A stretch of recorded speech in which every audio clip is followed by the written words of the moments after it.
Hello नमस्कार दोस्तों, स्वागत है आप सभी लोगों का the Eklavya IAS academy Dehradun में। मेरा नाम है अंशुल त्रिपाठी और आप सभी लोगों का द एकलव्य आईएएस एकेडमी की इस यूट्यूब चैनल पर एक बार फिर से स्वागत करता हूं।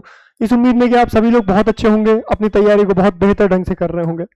जैसा कि आप सभी लोग जानते हैं कि हम बात कर रहे हैं उत्तराखंड पीसीएस के एग्जाम के बारे में, जिसकी 63 पोस्ट फिर से पोस्ट नोटिफिकेशन में आई है कि टोटल 63 पोस्ट इस साल आप लोगों के पास 2026 उत्तराखंड पीसीएस के लिए आने वाली हैं। आयोग ने जो बताया कि इसका एग्जाम 15 अक्टूबर से पहले पहले हो जाएगा, तो लगभग हमारे पास 2 महीने का टाइम रह जाता है।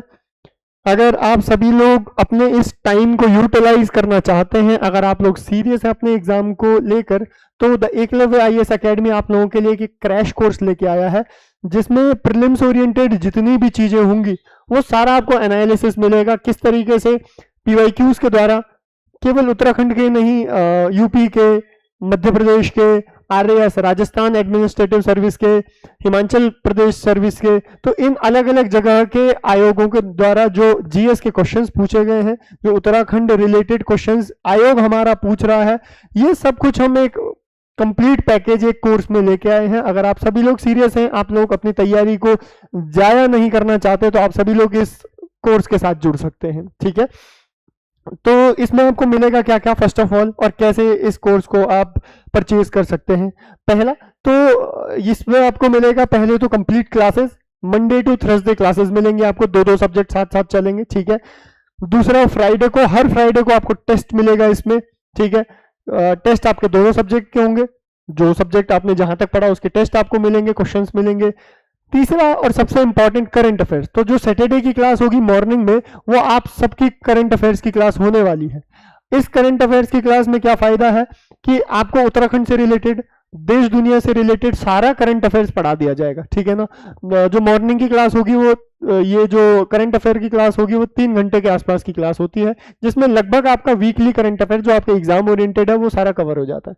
ठीक है ना, तो ये सब कुछ आपको मिलने वाला है क्लासेस में, जब तक आपका एग्जाम नहीं हो जाता। ठीक है ना, तो अगर आप लोग तैयारी करना चाहते हैं तो आप इंस्टीट्यूट के साथ जुड़ सकते हैं। कैसे जुड़ेंगे, नंबर कुछ स्क्रॉल हो रहे होंगे नीचे, आप वहां पर कॉल कर सकते हैं। द एकलव्य आईएएस एकेडमी, आप इंस्टीट्यूट विजिट कर सकते हैं। इंस्टीट्यूट विजिट करेंगे तो आपको ज्यादा आइडिया आएगा कि किस तरीके से प्रिपरेशन चल रही है, किस तरीके से पढ़ाया जा रहा है यहाँ पर। ठीक है ना, तो ये सब कुछ आपको ध्यान में रखना है, किस तरीके से प्रिपरेशन आपको करनी है। ठीक, तो हम हिस्ट्री के कुछ टॉपिक्स को डिस्कस कर रहे हैं, हम पॉलिटिकल साइंस के कुछ टॉपिक्स को डिस्कस कर रहे हैं कि किस तरीके से एग्जाम में कन्वर्ट हो रहे हैं। ठीक है ना, तो जनरली हम देखते हैं पॉलिटिकल साइंस का एक टॉपिक, हम जानते हैं कि हम पॉलिटिकल साइंस शब्द बोल तो लेते हैं, लेकिन ओरिजिनली हमें पढ़ना पड़ता है भारत की राज्य व्यवस्था, जिसको हम इंडियन पॉलिटी कहते हैं। ठीक है ना हम कॉन्स्टिट्यूशन पढ़ते हैं केवल, ना हम पॉलिटिकल साइंस पढ़ते हैं यहाँ पर। ठीक है ना, हम क्या पढ़ते हैं, इंडियन पॉलिटी, कि ये कॉन्स्टिट्यूशन जो हमने लिखा है उसके आधार पर बहुत सारी सिचुएशंस बनी। ठीक है ना, अच्छा, उन सिचुएशंस को हमने क्या किया, उन सिचुएशंस को हमने समझा और एनालिसिस किया कि ये सिचुएशन आखिर बनी क्यों और कॉन्स्टिट्यूशन पे कैसे इंपैक्ट डाला इन सिचुएशंस ने। तो उसी को हम अगर जहां पर कंसोलिडेटेड कर लें उसे हम इंडियन पॉलिटी कहते हैं। ठीक है ना, तो ध्यान रखना। अच्छा, पॉलिटिकल साइंस में हम, जैसे हमने डेमोक्रेसी शब्द सुना, जैसे हमने जस्टिस सुना, जैसे हमने लिबर्टी सुना, उस लिबर्टी टर्म के बारे में अलग अलग थिंकर्स ने क्या क्या बातें कही हैं वो पढ़ते हैं हम पॉलिटिकल साइंस में। ठीक है ना, ठीक। अब हम पिछले कुछ समय से नोटिस कर रहे हैं टाइप्स ऑफ क्वेश्चंस पॉलिटी में किस तरीके से पूछे जा रहे हैं। सबसे पहला तो फैक्चुअल क्वेश्चंस, जो किसी आर्टिकल से पूछ लिया, किसी कॉन्स्टिट्यूशनल पोस्ट से पूछ लिया, राष्ट्रपति का आर्टिकल पूछ लिया, उपराष्ट्रपति का आर्टिकल पूछ लिया। सपोज आपसे पूछ लिया कि जो हमारे वाइस प्रेसिडेंट है वो एक्स ऑफिशियो चेयरमैन होते हैं राज्यसभा के, किस आर्टिकल में है, तो ये फैक्चुअल क्वेश्चन है। ठीक है ना, इसके लिए आपको फैक्ट याद होने चाहिए, फैक्चुअल गो थ्रू होना बहुत जरूरी है। लेकिन ये क्वेश्चन अगर आप तैयारी करते हो तो ये क्वेश्चन हम उम्मीद नहीं करते कि आप गलत करोगे, आपको पता होना चाहिए आर्टिकल 64 है।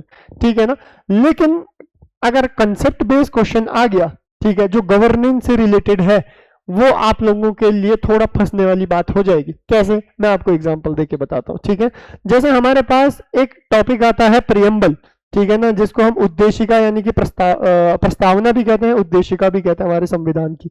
ठीक है ना, अगर आपसे पूछ लिया कि हमारे उद्देशिका में कोई क्या कॉन्स्टिट्यूशनल अमेंडमेंट हुआ है, संविधान संशोधन हुआ है, आपको पता है सर, हाँ हुआ है, एक हुआ है संविधान संशोधन, 3 शब्द जोड़ दिए थे, तो सिंपल है, ठीक है, आपको पता चल गया। 42वां संविधान संशोधन हुआ है 1976 में, 1976 में।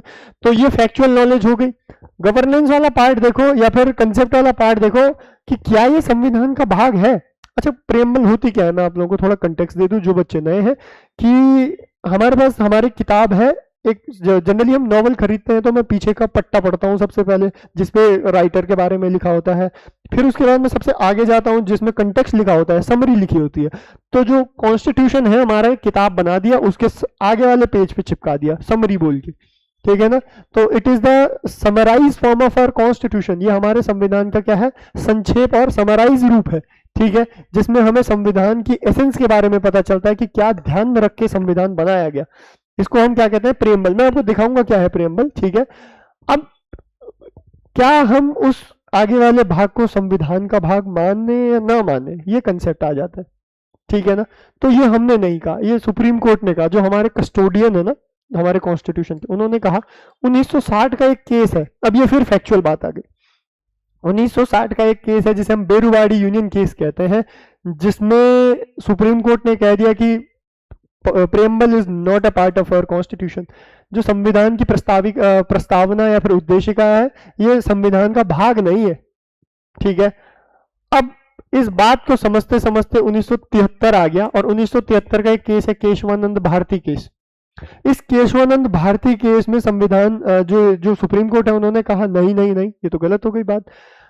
Preamble is a integral part of our constitution, ये हमारे संविधान का एक अभिन्न अंग है, ठीक है ना, हमारे संविधान का एक अभिन्न अंग है, ठीक, प्रियम्बल। तो ये आपको दो फैक्ट याद रखने हैं जो आपकी किताबों में शायद कहीं फैक्चुअल बुक्स में आपको नहीं मेंशन मिलेंगे, लेकिन यहां से क्वेश्चंस बनते हैं, ठीक है ना, समझ रहे हैं।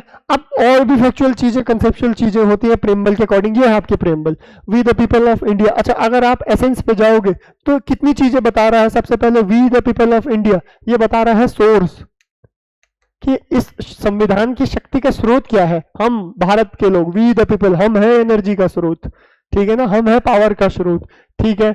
अब दिखा रहा है कि having solemnly resolved the constitute India into a, अच्छा क्या करना चाहते हैं, हमने क्या बना दिया है, what we are, what we are, या फिर नेचर भी लिख सकते हैं आप इसको, कि हमारी प्रकृति क्या, हम सोवरेन है, सोशलिस्ट है, सेक्युलर है, डेमोक्रेटिक है और रिपब्लिक है। अच्छा, कुछ शब्दों को लाइन कर लीजिए ताकि आपको ध्यान रहे कि संविधान संशोधन से जोड़े गए हैं, ठीक है।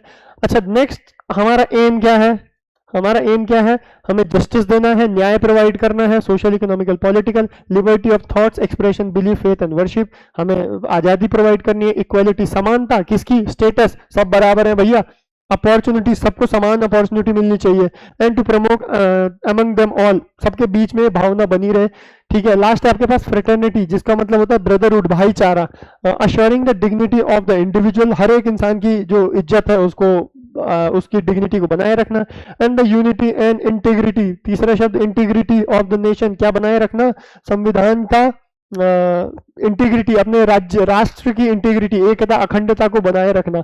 ये तीन चीजें हमने देख ली कि हमें पता चल गई। लास्ट हमें पता चलती है एक डेट, 26 नवंबर 1949, ये डेट पता चलती है जिस दिन संविधान सभा क्या कर देती है, इस संविधान को अडॉप्ट कर लेती है। और यहां से मान के चलिए सिर्फ इतने से आपके पास 1 नंबर से 2 नंबर के क्वेश्चंस आ जाएंगे। अब बताओ, इतने में आप, हमने अगर 5 मिनट भी इस पे लगाए तो 5 मिनट में आपके 2 नंबर सिक्योर हो गए, ठीक है ना।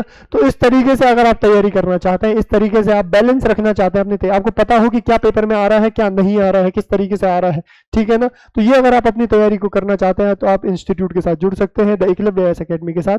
आप फोन कर सकते हैं, नीचे कुछ स्क्रॉल हो रहे नंबर उन पर, या फिर आप इंस्टीट्यूट विजिट कर सकते हैं डायरेक्टली, ठीक है ना। तो आज की क्लास को हम यहीं तक रखते हैं, इस वीडियो को हम यहीं तक रखते हैं। आप लोगों से मुलाकात होगी नेक्स्ट किसी वीडियो में, तब तक के लिए धन्यवाद। जय हिंद, जय भारत।